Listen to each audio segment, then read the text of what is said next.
justice where I wait until I see everything. I need to see it all. And then I'm like, okay, we're online. The internet has given us another day to exist. Waiting for you. I won't stop until I see it. You guys know me. I don't stop until I see it. And I have seen it. And it is good. What's up, everybody? Good afternoon. Good evening.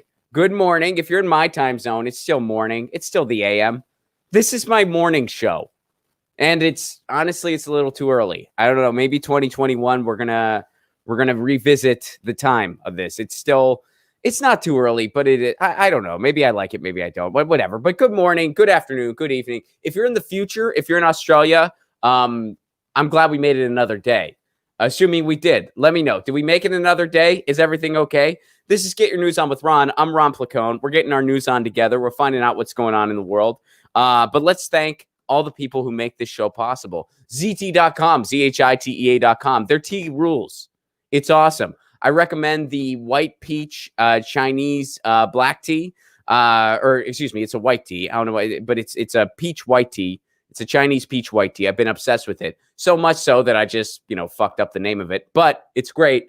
Also, the raspberry pecan. I love that one. You can get their tea wholesale because of the pandemic.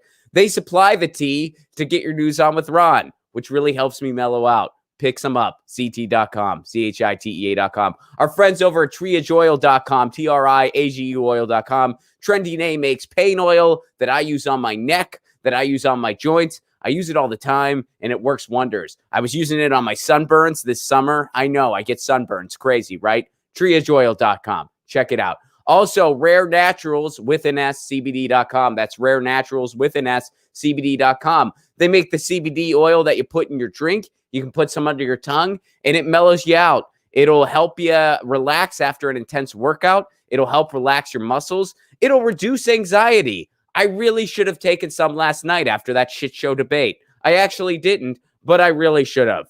We could all use some CBD oil right now. By the way, in case anyone wasn't sure, CBD oil does not make you high. It has all the medicinal benefits of CBD, but it does not get you high. So if you're like, well, I don't want to, it doesn't do that. It doesn't do that part. Not that there's anything wrong with that part. I enjoy that part, but CBD oil does not do that. So it's a good natural way to kind of relax yourself, reduce anxiety. It helps you sleep. Rare Naturals with an S, CBD.com. You use the promo code Lucy at checkout, LUCY, Lucy at checkout, and you get 30% off your order. That's the promo code Lucy at checkout. Which, speaking of Lucy, she's got CatCon coming up. We're doing CatCon, Lucy and myself. Lucy and Ron's going to be there. Check out that webcomic at lucyandron.com. All right, without further ado, time to bring in my guests for today. And I am lucky. I have two amazing indie journalists with me today. They are from Status Quo. Tina Desiree Berg. She's been on the show before, but welcoming to the show for the first time is Jen Dyes, and they are in San Diego right now covering some of the stuff that's going on in the border. So we're going to talk about what they've been up to. They've been in Portland. They've been in LA. They've been in San Diego. And first, we're going to talk about the debates. What's up, y'all? Hey. Thanks for being here. Good to see you. Thanks for spending some time with me from your hotel room in San Diego. Yeah. Hotel lighting and all. Give a shout out to the hotel staff for giving you the late checkout so you could do this show. Right, yeah. I appreciate it. And the lighting is just fine. And you know what? I forgot to give a shout out to our third guest, Tina's new dog. Hi, Pasha. Hi, Pasha. Come here. Hi, Pasha. No, she's being so good right now. She's being so good now. She's sleeping, yeah. She'll probably jump up at some point. She's a little camera shy. She's like, I'm not ready for my appearance yet. I'm not ready for it. It's been an animal-friendly show all week here. I mean, I didn't do a show yesterday because I had actually was doing a virtual college event, so I didn't do a live show yesterday. But Monday, my guest had a dog and a cat that was surrounding her and was jumping up like right in front of the camera and stuff. So it's been a very animal-friendly week, which I'm happy about. But so let's start with a little bit of debate, airing out our grievances, if you will. Go ahead. I'll turn it over to you guys first. Your thoughts on that? I feel weird calling it a debate. It was something that went over the airwaves on television. Wow. Wow. I just have no words, honestly, Ron. That was a shit show. I guess we were lucky in a way because we were actually, as Ron said, we're in San Diego. We were down at the border area. So I guess in a way we were lucky because we actually weren't in the hotel in front of the TV watching the debate. We were kind of catching it here and there from the phone. Yeah. So we saw bits and pieces. And then, of course, we saw, the real highlights from last night, the clips. Unbelievable. Just absolutely unbelievable that these are our choices. Yeah, well, we're a failed state. I can't believe this is the best America has to offer. We are in deep, deep trouble. This was a clown show. Oh, big time. And it was, I live tweeted it for my own sanity to try to have some fun with it. And it's remarkable because, I mean, first of all, Chris Wallace had no control over the room. Yeah, right. And they should have known what, I mean, they picked him on purpose. They were like, let's get somebody very weak who is going to be a laughable moderator. They picked him. Donald Trump was just a lying bully the entire time. But here's an additional problem. Joe Biden, because he's been coddled his entire pathetic career, can't handle a bully. He just can't do it. He can't handle a bully. No, he can't. I agree. It's like that one midsection where the two of them just were shouting over each other and talking at the same time. You couldn't even understand what it was like. Two guys in the sandbox doing a measuring contest for a certain member of their bodies. I said it was. It was. I said about that, the analogy I made, it's like a comedy podcast that's still in their first episode. Yeah. It's just a bunch of comedians talking over each other. Exactly. We got to get our rhythm. I'm the star. I do the intro and then I set it up and then you riff on that. You never give me any laughs, bro. I earn them, but you don't give them to me. Right. It was bad. It was bad. I don't even know what to say. Well, and it was also scary. We were in Portland. I interviewed some Proud Boys, and I kind of went undercover because there were journalists getting kicked out. There were journalists that they actually were eating. Yeah. So I tried to blend in. I actually had bought an American flag like kimono so that I would really blend in. And you are committed.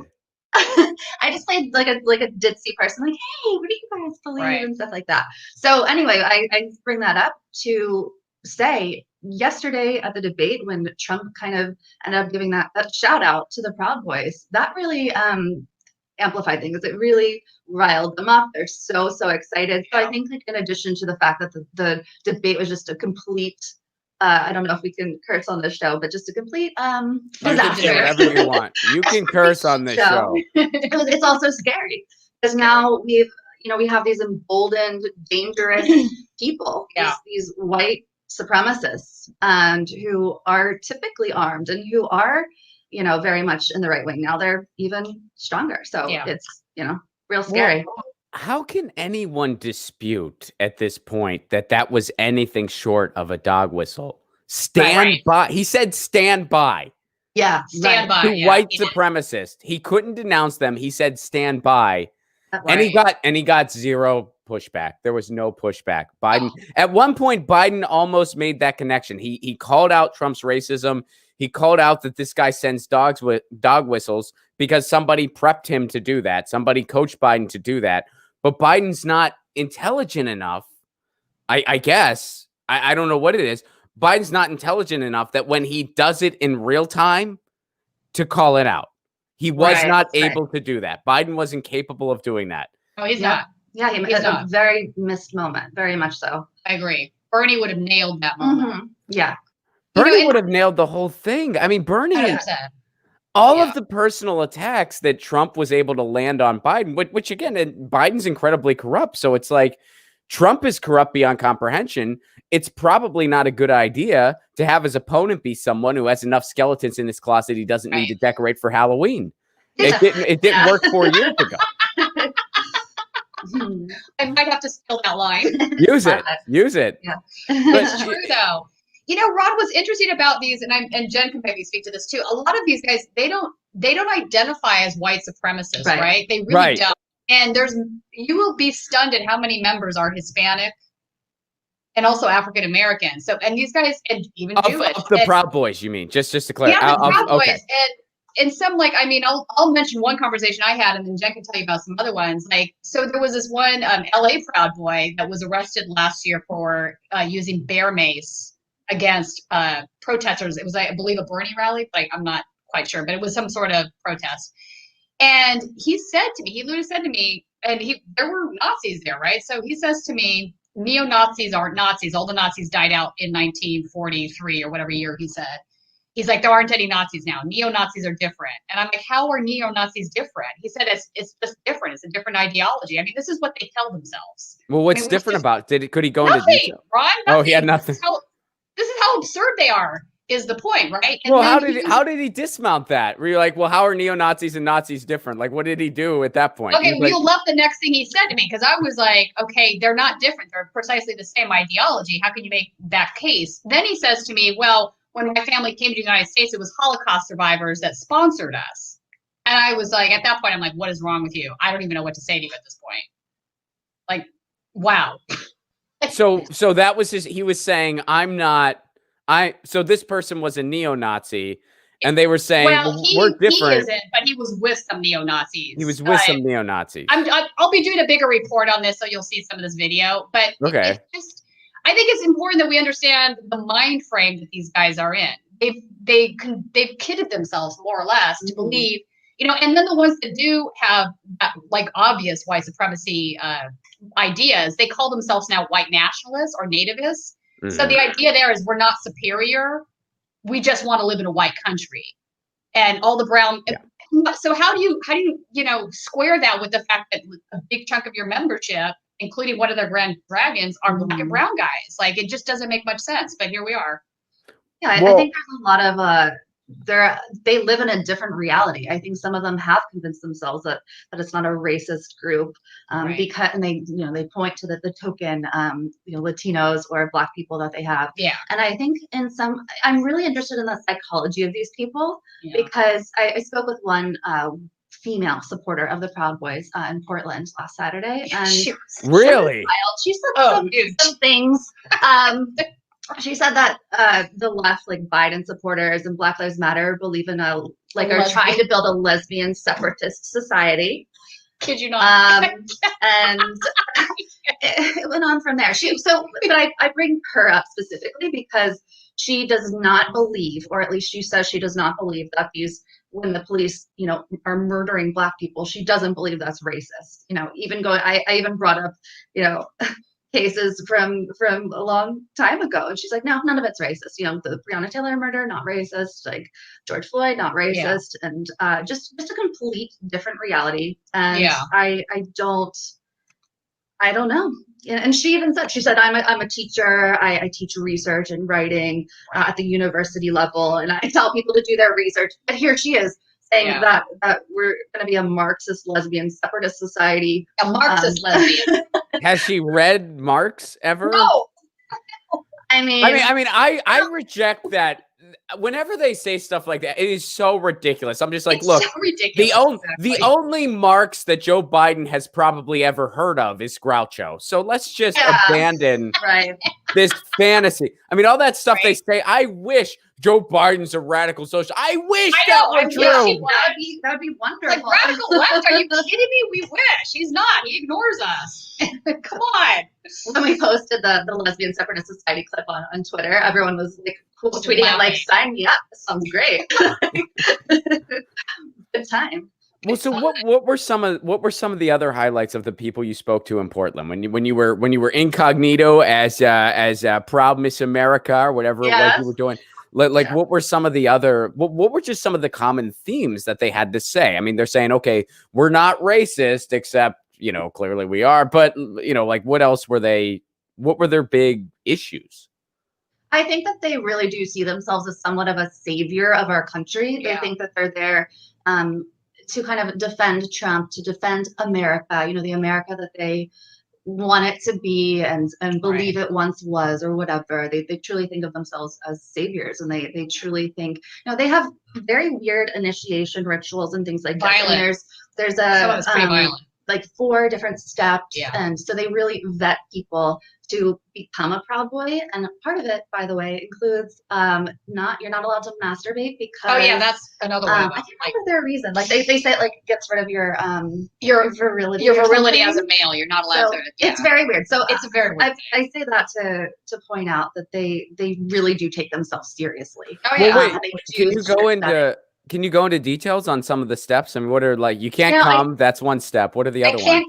You can't come. I took a picture of it. Oh, but it's been ages ago. So it's like you get There's like different levels. There's different levels. Some I can't remember if it's the 4th one. One of them involves beating somebody up. Yeah, you have to be beaten and get beat. You have to beat someone up and like get beaten. I really wish. You know, an interesting thing to mention too, Ron, as she's looking for that, is some of these folks are also 3%ers. They're threepers, right? I don't know if folks are familiar with the 3%. I'm not. What does that mean? This is a conversation we need to have because they're a group that I'm actually far more concerned about than the others. So the 3%ers are they're right-wing militia, right? Okay. But they're different from the Boogaloo Boys in the sense that the Boogaloo guys are really, they stay true to their mission. They're not experiencing a lot of incohesive weirdness. So when they say, I agree with Antifa or BLM, it's because these guys are being hammered by a police state and we're fighting a police state. So we have a common enemy, right? That's what the Boogaloos think. So a lot of those guys are actually fine with Antifa and BLM. The 3%, however, are more of an extension from what I'm seeing of just being pro-Trump, right? So if you are been given the go-ahead, the standby go-ahead, if you're a Proud Boy, you're also a 3%er. This is very dangerous. And I've also uncovered a bunch of accounts, Ron, that are police and law enforcement that are also 3%. So I think it's something we should be concerned about. And actually, I want to say last year sometime, I can't remember the exact time, but I found out that there was a potential mosque bombing that was thwarted by the FBI, but it was a 3%er. The guy identified as a 3%er. So this is a group that's not getting a lot of attention right now in the media, and I think we need to start paying attention. Well, let's back up a little bit. You're saying you found evidence of that in law enforcement. Correct. So what specifically did you find? At least 25 police officers that are also members of the 3%. So they have a certain logo that they wear. Like I found a sheriff that had a 3% logo on his vest, on his Kevlar vest. What does it look like? So it looks like it's a laurel of stars, and it has the 3 Roman numerals on the inside. So the idea that what the origination is that the original 3% in the country were the ones that took up arms against Great Britain. And so again, these folks see themselves as patriots, but what bothers me, what disturbs me, is it requires a bit of a cognitive dissonance to really buy into that, and to also say at the same time, I'm fine with the police state. I am part of the police state. So they're almost like they embrace fascism as they're saying we are standing up for the First and the Fourth Amendments. You know what I'm saying? Well, who do they think they're fighting at this point? I mean, we're not Antifa and BLM. Okay, so they think that Antifa and BLM, organizations that are fighting against fascism and are marginalized themselves, they equate that with when Britain ruled over the United States. Yeah, I did see it made sense. Yeah. Okay. So, and in fact, I found one posting. I have a fake. So I don't know if I should be saying this out. I have a fake Nazi account on Telegram, so I've been able to get into some of these rooms and see what they're posting in there. Wait. Telegram? Yeah, Telegram. Are you familiar with Telegram? No, and now, all right. So I'm having a I'm going to Luddite send moment. you down a giant everybody that's watching this is going to go down a giant rabbit hole. Okay, so Telegram is where they're all now. It's a social media platform, and they don't ban or censor anything. So everybody that's been kicked off of Facebook and kicked off of Twitter, they're now on Telegram, and because it's not censored, they let loose, Ron. Like the stuff they say is just vile, like incredibly racist stuff. So they let their full blown Nazi freak flag fly. Like, so the stuff you see in there is pretty disturbing. But I found this one video, and turns out the guy that was saying it was also a Peckerwood, which is part of the gangs that are inside the prison system here in LA. But they also have a loose affiliation with the Nazi lowriders. But he was talking about how the Boogaloo Boys were shit. and not to talk to them, that they're garbage because they're okay with Antifa and BLM and they couldn't have any sort of attachment with them. And this guy's also a 3%er. So the 3%ers is this sort of right-wing militia, but it overlaps into a lot of these other segments, a lot of these other groups. So these folks are self-identifying as being a member of both organizations. Well, not even organizations, movements, I should say. Yeah, movements is more precise. Yeah, some of them are. Well, some of them are, yeah, because they have local militia. So there was a local militia that was in Charlottesville, for example. So they do form local militias as well as being part of the larger movement. Doesn't it just help you sleep better at night knowing that that's the commonality they all have? Like, well, Right. it's like the one thing they all have in common. Yeah, they're all armed to the gills. They all have tons of guns that they're excited to use. That's the one thing they all have in common. That's their common love, guns that they hopefully that they want to use. And white supremacy. Yeah. So I found the Proud. So going back to the Proud Boys, here's the 4 steps. So you wait. Let me guess them first. Okay. Yeah. Okay. All right. So all I know so far is that one of the first steps is you can't come. You're not allowed to come. Yeah. So I'm gonna say that they actually keep it all based on physical restraint. So I'm gonna say step 1, you can't come. Step 2, you can't take a leak. Step 3, no shitting. And step 4, if you sweat, you're out. You got to figure out a way not to do that. Yeah. So let me know how close am I? No bodily fluids allowed. Nobody. Yeah. Okay. So pretty close. So let's add some. So the first thing you have to do is publicly declare yourself a Proud Boy. So easy enough. But then you need to, this is so childish and ridiculous. So you get beat up by other members until you can name 5 kinds of breakfast cereal. Like they just beat the shit out of you until you have gone through 5 breakfast cereals. Well, how specific does it have to be? A specific brand? Like can it be cornflakes, or do you have to say Kellogg's cornflakes, or how many varieties of Captain Crunch can you say and it counts? Like can you say Crunch Berry, regular Captain Crunch, peanut butter Captain Crunch? Does that all count? Or like, no, that's just one? I don't know. They're all giant children, obviously. Yeah, I bet it's up to the person who's doing the vetting or whatever. Like, I mean, you can say, if you plan in advance, you can say that pretty fast. Right? Like it might just be like one punch, and then you shout out 5 breakfast cereals. Like, how is this wrong? You need to make a parody of this stuff. Really, you do. Can you do a parody video on this? Because I'm insane. It's so funny. Okay, so that's the second degree. All right, so that's second step. That also includes the vow to stop masturbating. And I should say, they call themselves Western chauvinists, and they truly believe like women belong in the kitchen at home sort of deal.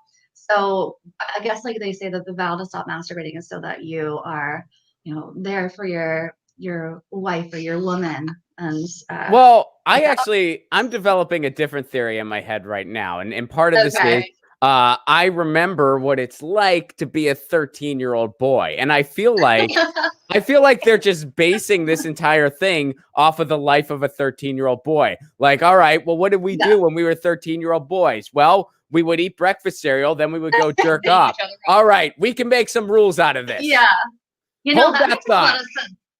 I think you're onto something here. You're onto something. Developmentally, they're stuck at 13 or something. Okay, so the 3rd degree is getting a Proud Boy tattoo. The 4th degree is engaging in physical violence with members of Antifa. So there you go. You gotta beat up some anti-fascists, I guess. And those are the 4 steps. Yep, those are the 4 steps. All right. Well, I was close, but I was a little off. I did find some more specifics about the breakfast cereal thing. Okay. So Gavin McInnes, for people who don't know, he was one of the founders of Vice, but he left Vice long ago. Then he founded the Proud Boys. He's no longer associated with Proud Boys, but back then, back in 2016, he said, "You must get the crap beaten out of you by at least 5 guys until you can name 5 breakfast cereals. If you hammer out Chex, Cheerios, Rice Krispies, cornflakes, and Special K in a matter of seconds, you're free to go. If you get flummoxed by the punches and cannot think straight. Well, sorry, you're going to get pounded. There you go. All right. So they give you the 5 cereals in advance. So really, it's just it's not a test on creativity. It's just a test on your memory skills. You got to shout out the 5 approved cereals, which I can't help notice. All of those cereals are actually very white in color, aren't they? Yeah. I mean, right? Like they're all like all those cereals are very white. Yeah. Like they didn't say, yeah, okay, interesting, I guess. Yeah, so quite a group, and it's fun to point out how stupid that really is. It's just so stupid and so childish. But these people are a real danger, and the fact that Donald Trump gave them such a shout out and has emboldened them so much really sends chills down my spine. Sure. It's horrible. I can't even imagine these people. I spoke with the head of Enrique. Enrique. Wait, hang on. She's so good. She got his phone number. The head of the Proud Boys. I am well, not wait, worthy. all right. Well, okay. So Jen, we gotta sidetrack there. We gotta get this story. So wait, were you dressed in the Miss America costume thing? Yes, when you did absolutely. Okay. All right. So you're wearing your flag suit. And you go up to him. All right. So what happens next? So I was walking around in my flag gear, and actually, there's kind of like an initiation of sorts that I had to pass because they were very, very suspicious of journalists. So they came up before I was able to start interviewing anyone. People came up and asked me a bunch of questions and all that. I told them my name was Elizabeth. And Special K. I really did. I really did. I played a ditz, like, oh, hey guys, So did you have like your microphone and stuff? Like, did you have like so I had my cameraman with me. No, we had no status quo logos anywhere. And when they asked me, they were like, I was like, oh, I've always wanted to be a journalist. So can I ask you some questions? Like, I'm just getting started. So yeah, I totally just played it as if it was just for my own like edification or whatever, just ask them questions. So I went around, interviewed several of them. And I guess by that point, I was trusted enough that when Enrique came around, I asked him some questions. He had to go to the next location. So I wanted to know what the next location was, and no one would tell me. So I went up. He was sitting in the back of a truck, and after our interview, and so I went up to him and I was like, Enrique, can you tell me, where you guys are going? I'd really love to come. I'd love to cover it. So he told me the next location. And then he's like, oh, I'll give you my phone number too, so that you can find out, like what we're doing and stuff. He's like, we're just going to go shower now, but then we're going to do a barbecue. And he was real. When I see a gal dressed as an American flag that's interested in my group, I give my phone number out. Exactly. That's how it works. Oh shit. That's hilarious. So good time. So did you go to the barbecue? No, so we went to the next location, which was like a mall, a local mall. And I do have to say, because the mall location definitely was not well attended. They were just gathering there before they were going back to their hotel rooms and stuff. But the event overall was nowhere near as well attended as they thought it would be. So I found that interesting. It was supposed to be over 800 people. They thought maybe several thousand. I think it was probably under 500. Did they blame TikTok? They're like just like our leader Trump. Blaming the Zoomers. No, they pretended like it was a huge success, and that's one thing Enrique told me when I asked him. I said, what did you guys meet your goals? Like, what were your goals? And he said, absolutely, because the way that they deploy Portland. So Portland had banned tear gas against the protesters.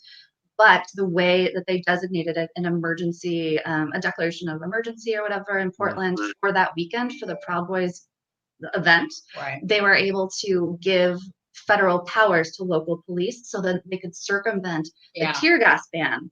So Enrique was like, yeah, that was one of our goals. Now they can use CS gas on those protesters. And he said, he literally said mission accomplished. And he said, if Portland doesn't get their act together, we'll be back.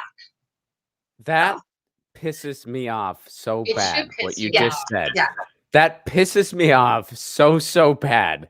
And here you see, I mean, this is literally, I mean, maybe not completely blunt like A to B, but cooperation between Proud Boys and the police, and white supremacists and police. I should also mention we have found some Proud Boy members that are in the sheriff's department in Riverside and Orange County, and an LAPD officer. So there is definitely a crossover between these two groups. And I think it should also be mentioned the Proud Boys have used mace, bear mace, and pepper spray themselves at protests.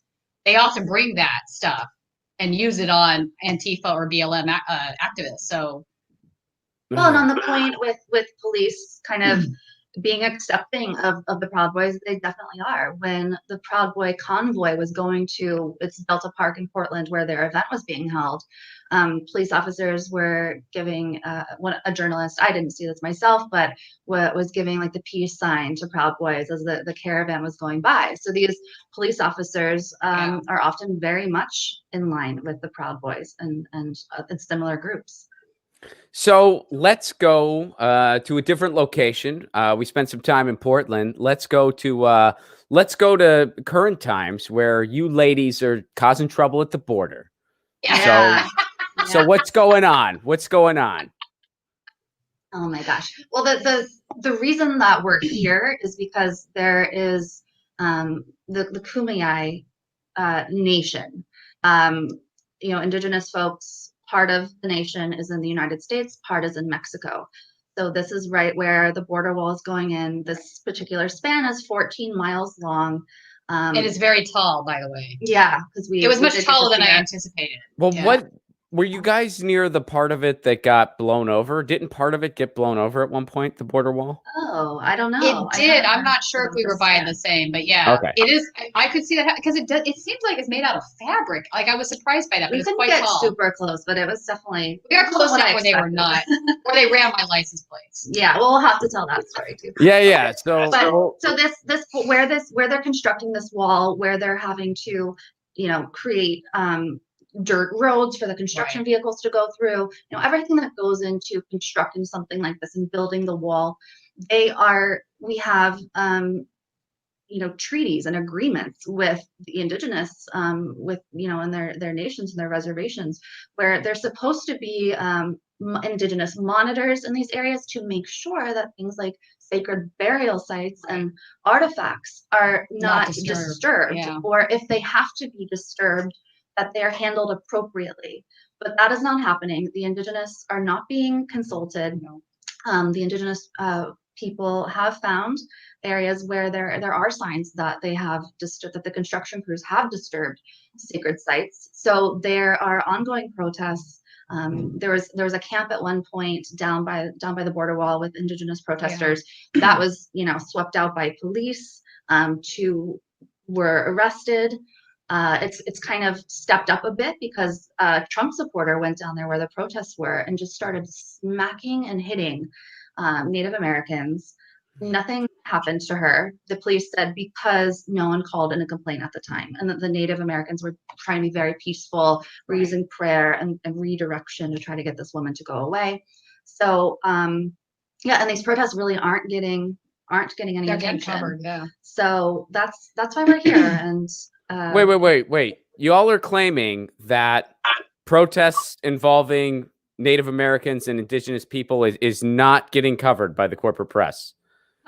That is a radical thesis. I don't know. I don't know if I believe it. I don't. I can't think of that ever happening in the past. Yeah, I guess there's a first time for everything. Yeah, exactly. So but you could see when you go in there where they've disturbed, they're disturbing the land. It's quite clear that that's what's happening. And with the Pacific Crest Trail, which is right there, was what we were looking for. And we found one of the markers for it. It was definitely in an area that was security area we weren't supposed to be in. But to back it up a little bit, we weren't looking for the Pacific Coast Trail for any reason except for we could not find the border for the longest time. So we found one specific point where we could aim for. Yeah. So that was the Pacific Coast Trail. That was a good aiming spot though, because obviously it was then. The GPS took us there, so we knew we were there, but then they were trying to tell us that wasn't the case, and the sign's right there. Yeah, so there was a sign leading up on this one dirt road towards the border wall, and the sign said, keep out. This is here. Federal land, So security. we sat there and we were like, oh, Uh-oh. okay, well, let's live on the edge a bit. Let's go drive up that road there. So we did. All right, cool. You guys froze for a split second, but sorry. but you unfroze. So there's a Hotel little Wi-Fi. via me. Oh yeah. We're plowing through. Well, so let's get to the story where you all got in trouble at the border. What happened there? Well, someone did stop. So when we went up that dirt road that we weren't supposed to be on, we got some pictures. I did a stand up in front of the wall. My cameraman John, I did, like did it really, really quick because we knew we weren't supposed to be there. But one of the patrol guys stopped and said, "Oh, what are you looking for?" And so Tina said, "Oh, we're looking for this Pacific this Crest trail." And I said, "There's a sign right there, but I don't see the trail. Like, I don't know where we are." Like, I just played dumb. Yeah, so we drove off. Everything was fine. We got down the road a bit, like back on the real road. Yeah. And all of a sudden, there were some police lights in the rear view mirror. I'm like, uh-oh. Did they follow you? No, they followed us. I don't know if they used a drone or something, but we were a good 10 minutes away at that point. Mm-hmm. So they had to go chase us down. And the guy, he ran my place because the first thing he said out of his mouth is like, "I see you're from Los Angeles." I'm like, right. And there would have been no way for him to know that. Unless he'd ran my place. I like how that was automatically a cause for suspicion. Like, Los Angeles. Right? I'm like, all right, I'm going to give you my best dumb blonde routine, buddy. You are so not going to arrest us today. Yeah, he's like, why are you guys here? So you're from LA.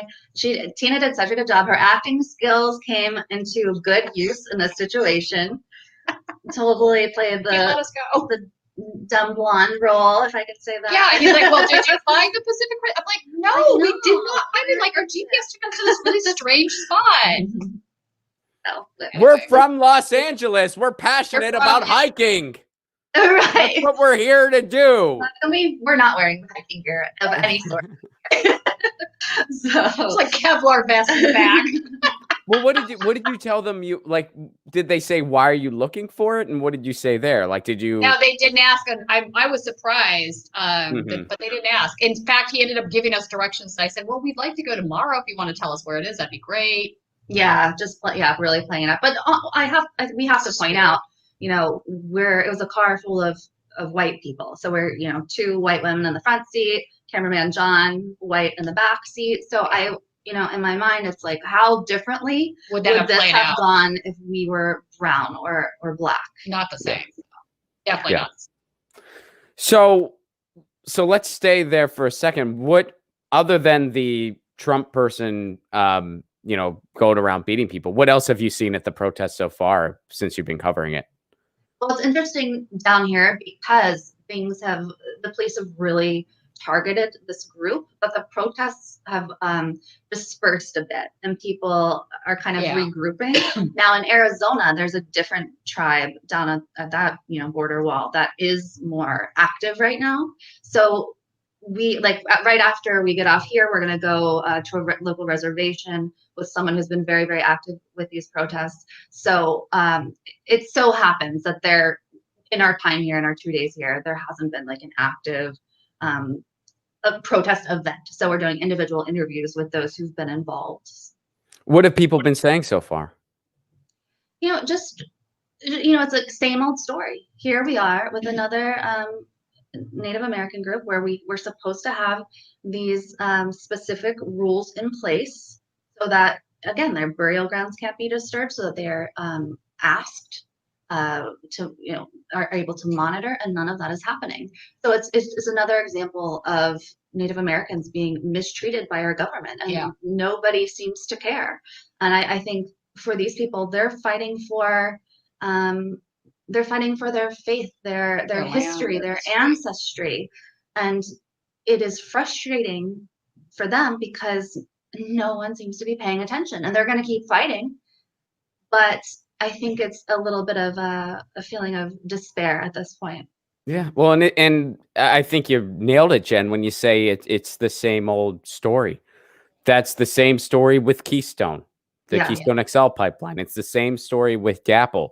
These tribes where it is their land and they want a seat at the table. First, they're just straight up denied a seat at the table. Then if they're given one, well, we'll give you a seat, but we're just going to ignore you. Yeah. It's so wrong. Right. Yeah. And it's both parties. I mean, this is just the federal government, period, how they behave, and it's so immoral and it's so wrong. So, Yes. so let's stay on San Diego or the border rather for another hot minute, and then I want to jump to LA real quick, and then I know you guys got to go cover some other stuff, so I'll be mindful of your time. But so what else are you hoping to cover and before your trip's over? Like what does the post-interview future hold for y'all? So it's interesting. I'm from the East Coast. I live in Maryland. John Cameraman's New York. So we're East Coast based. So when we were planning this trip to the West Coast, it was really, we definitely wanted to go to Portland. We definitely wanted to go to LA. So finding stories, like that's how I came across the Indigenous story, was I knew kind of what I was aiming for. I knew I wanted to do an Indigenous. That's how I stumbled upon, these protests. Other than that, other than covering the Indigenous, we really want to go cover the wildfires, particularly in areas that were already Bobcat. Yeah, and low income or majority minority populations, like who's now maybe their one grocery store is now completely gone, their doctor's office is now completely gone. So just I want to, with Status Quo, our motto is giving the microphone back to the people. So it's not just a matter of like going to get cool pictures of fires. It's about going to talk to people about how this has impacted them.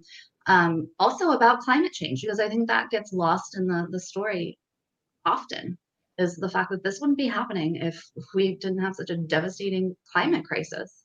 So yeah, we have a lot planned. Definitely going to cover some alt-right events in LA. Yeah, there's a big Trump rally on Saturday. Yeah, so that I think will be important to cover. I do think it's so important to, some people will say like, why do you even bother talking to Trump supporters? Like, why would you bother talking to Proud Boys? Why platform them at all? And my thinking is we have to know what they're doing, what they're planning, what their psychology is. So I think that's so important. Yeah. So Ron, at the last Trump rally that I covered, people need to be aware of this. There was a gentleman with a handgun, a Trump supporter. He brought a handgun to the protest and was brandishing it around. And the police did nothing. And they did nothing. No. They didn't give the guy. Did they give him a friendly wave? Isn't that they did nothing? They actually shot non-lethal rounds at the BLM side. Oh, of course they did. Well, let's go to LA for a hot minute then. I know y'all have been sharing this video for a little bit now, but I wanted to check it out here real quick. So an LA cop beats a peaceful protester with a shield and then stomps on his glasses. So here that is happening.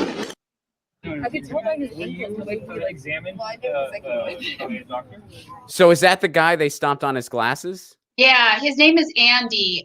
He's an activist. Andy Activist is his Instagram. If people want to follow him, he's just a really great kid. But I say kid because I'm so old now. But Andy, I still can't believe that I watched that happen. Honestly, Ron, if you slow down the video, you can really see it. He's literally taking the shield, and it's almost like he's trying to knock his leg off with it. Like just. So where should I go? Backwards or forwards? Backwards. Backwards. Okay. So like right about here. Yeah. All right. Let's play from there. Right about there. Oh, now it's not loading. That's annoying. No. Come on. Really? Bad internet. Here, let me. It's brutal. It's absolutely brutal, though. It's one of the more brutal police beatings I've seen recently. So, what happened to you recently at some of these protests? Well, because I was filming that, I was lucky enough to have my protection on, so I had my Kevlar vest on, etc. And I saw them starting to do what they're doing, so I ran in there with my camera, and I didn't have my iPhone, I had my actual camera with me with a light pack, so they knew I was a journalist. Next thing I know, they started spraying me because I was shooting this stuff. And so this was when they were beating the activist down. They were stomping on his glasses. You're filming it, and again, we have the here. Let me see if it maybe got better here. For some reason, it like just froze up on me all of a sudden. Still is. All right, that's weird. All right, but anyway, there's some of the footage. You guys can see the still at least.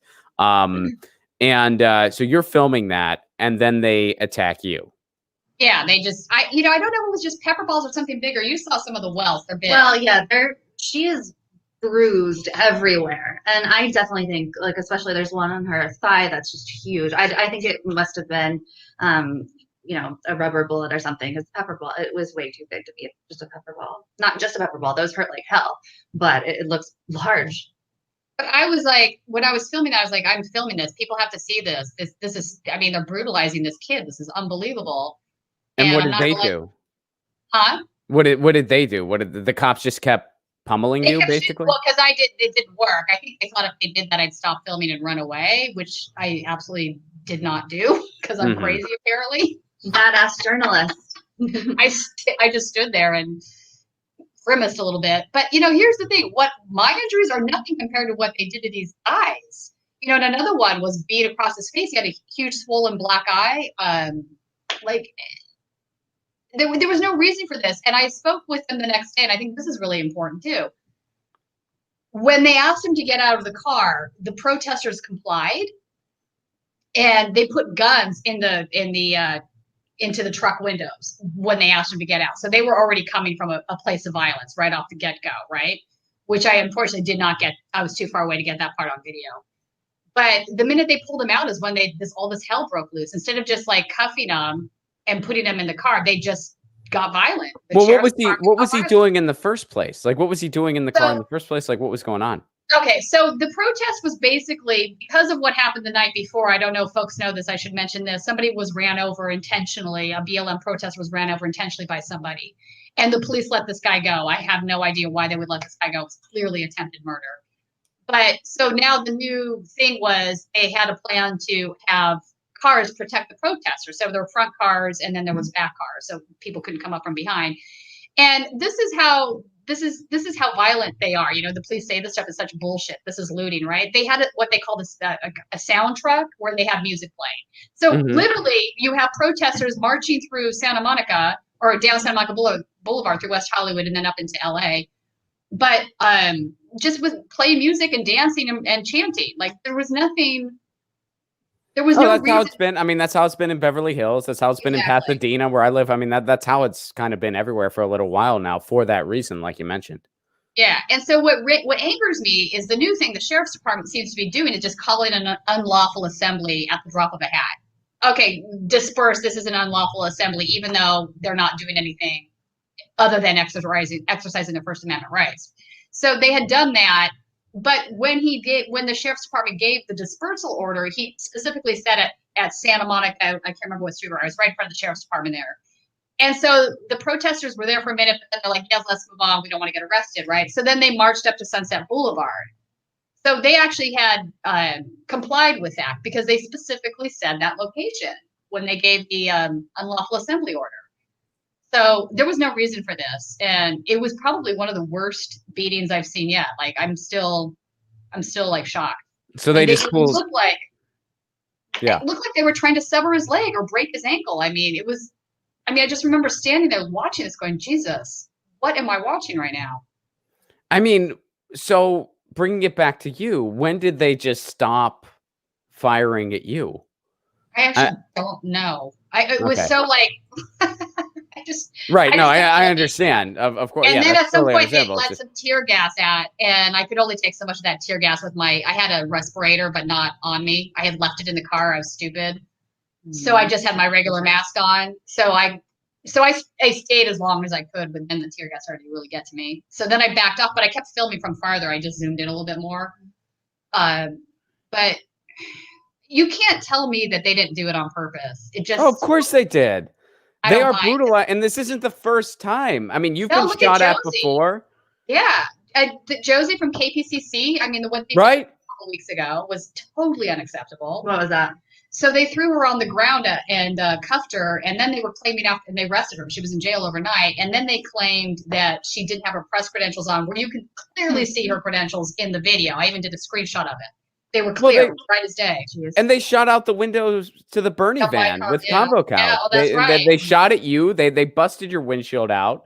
Then they shot at you again for filming them beating the shit out of somebody else. I mean, this is absolute. And then they see a guy with a gun walking around. They do absolutely nothing. or they see a guy, or they see a guy with a big gun who ended up shooting a couple people, and they wave to him. He's a quote friendly in Kenosha. Yeah. I'm just speechless by this. Yeah. And honestly, the California thing, because we have very strict gun laws here in California, and I guess we should explain that for folks that don't live in California. You can't go around brandishing a handgun in California. You just can't. So, and I believe this guy was associated with the Trump Unity Bridge. He'd been standing on the Trump Unity Bridge all day. He had been there with the guy that owns it earlier. And I think they're from Michigan or someplace originally. I'm not sure, but I doubt this guy was from California. He might have been. We haven't been able to identify who he is at this point, but that is a felony offense. And I asked Alex Salazar, who was the LAPD whistleblower that I interviewed a couple of weeks ago that left the LAPD and is now whistleblowing. I said, what would you have done in that situation? And he said, are you kidding me? I would have tackled the guy and taken the gun away. And I'm like, he said, were there cops there? I said, yeah, there were 100 cops there, dude. 100 cops, and nobody's doing anything. Then they started firing non-lethal rounds at the BLM side. I was just like, wow, this is crazy. It's unbelievable. Well, thank you all for being on the front lines and for bringing these stories to the surface, because nobody else is. Well, other people, but you know what I mean. If it wasn't for independent media, they're not covering it. And when they do, they don't actually. What frustrates me, Ron, is when they do, they don't tell precisely the correct story. Right. Like I had a gentleman from CNN in my mentions or in my DMs on Twitter last 2 or 3 days ago. He wanted to license his footage, and I explained to him what had happened, right? And I was just at the end of the day said no. They were offering next to nothing, and then I'm not even sure that they would have told the accurate story. I mean, I don't blame you. Please subscribe to Status Coup and Ron Show and my podcast District 34, because this is the only places we have to do our own distribution, because the mainstream media doesn't want to cover these stories, and this is what. Or if they do, they cover it. They cover it from a distance. And they cover it cop side first. The propaganda is seen as fact first. That's what exactly they do. So I don't blame you. I don't blame you for saying, you know what? I don't want you to use this footage because I have a feeling you're going to lie. Yeah. Yeah. And, you know, I really feel strongly at this point, like Alex Villanueva, I think, was our last chance at reform. He came in, and for people to know, he is the LA County Sheriff currently. He's the first Democratic sheriff we've had in Los Angeles in 100 years, right? And he ran as like a Bernie-crat. If people don't remember this was, 2015, 2016. He was coming in saying, I'm going to abolish ICE from the prison system, which he did, but he replaced him with a corporate entity that's basically doing the same thing as ISIS. So I'm not sure how that's an improvement at all. But his big thing was like, he acknowledged that there was white supremacy gangs inside the sheriff's department, that, like Paul Tanaka and the Linwood Vikings, that had been a problem. So he was very honest and upfront about these issues, and he was going to fix them, reform them. But now when you hear him talk at press conferences, he says the opposite. He's, I went to one a couple of weeks ago, and he was basically saying, this is Los Angeles. It's not the South. We don't have white supremacist gangs in the sheriff's department. And I'm like, wow, like, where is the guy that was going to reform this? Yeah. So I feel very strongly, and I know some people are going to find this to be controversial, but I don't think you can reform the sheriff's department. I think they just need to be blown up. Just end it. You're on the right. Oh yeah, sorry. Not literally. Not literally. No. Yeah. Metaphorically. For the CIA was watching. Right. Metaphorically. Well, I'm with you. I mean, the ship for reform has sailed. It is way too little, way too late. We need to completely. I mean, the way I describe it, it's like you need to demilitarize, defund, and then just reimagine law enforcement in our lives. We can't have it the way it currently exists. It's just too far gone.